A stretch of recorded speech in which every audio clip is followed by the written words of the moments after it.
أكتر 5 غلطات بتبوظ أي فرح. خليني أقولك الحقيقة من غير لف ودوران، مفيش فرح بيبوظ فجأة، الفرح بيبوظ بهدوء، غلطة ورا غلطة لحد ما اليوم نفسه بينهار. وأغلب الأخطاء بتتحسب تفاصيل صغيرة، بس التفاصيل دي هي اللي بتكسر اليوم كله.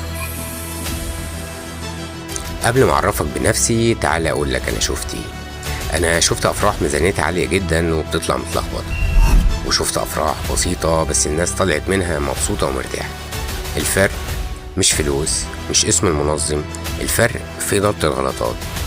والحلقة ديت هنتكلم عن الغلطات ديت، خليكم معايا.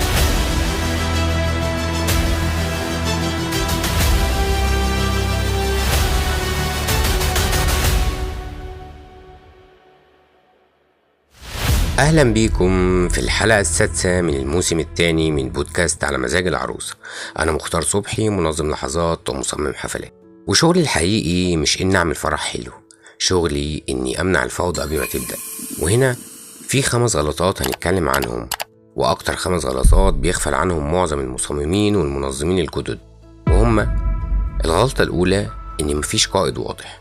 لما تيجي تسأل مين صاحب القرار فتلاقي العروسة أو أم العروسة أو أخت العريس أو صاحبة العروسة، والمنظم واقف مستني. اعرف إنك داخل على فوضى. الفرح محتاج قائد واحد، مش ديكتاتور، بس هو شخص معاه القرار الأخير عنده. من غير ده كل تفصيلة هتتحول خناق. نيجي للغلطة التانية اللي هي نمشيها وخلاص. الجملة دي هي بداية الانهيار. الإضاءة نمشيها، الترتيب نمشيه، البرنامج نمشيه، مش مهم. لا مهم، أي حاجة بتتساب تمشي بتوصل متأخرة أو ناقصة أو غلط. الغلطة التالتة وهي الاعتماد على الذاكرة. اللي لما يجي حد يقولك ما تقلقش أنا فاكر، طب أنت فاكر إيه؟ فاكر إمتى؟ فاكر مين؟ الأفراح ما ينفعش تتحفظ، الأفراح بتتكتب وبتتراجع. أي حاجة مش مكتوبة هتضيع في الزحمة. الغلطة الرابعة هي تجاهل راحة الضيوف. ناس كتير بتفكر ان ده يومنا مش يومهم. صح، بس الضيوف تعبانة، واقفة، مش لاقية مكان، الاكل متأخر. صدقني طاقتهم هتأثر عليك حتى لو انت مش واخد بالك. الفرح تجربة مش عرض. الغلطة الخامسة والاخطر اللي هو مفيش حاجة اسمها بلان بي. طب لو الكهرباء قطعت هنعمل ايه؟ طب لو مطرت هتعمل ايه؟ لو فرقة الموسيقى اتأخرت هتعمل ايه؟ اللي بيقول ان شاء الله مش هيحصل حاجة ده اكتر واحد بيحتاج خطة بديلة. البلان بي مش تشاؤم، البلان بي امان. وخليني اقول لك حقيقة محدش بيقولها لك، ان الفوضى ما بتبقاش سوء حظ، الفوضى نتيجة اهمال قرارات صغيرة. واكتر حاجة ممكن توجعني ان الغلطات دي سهلة جدا تتمنع.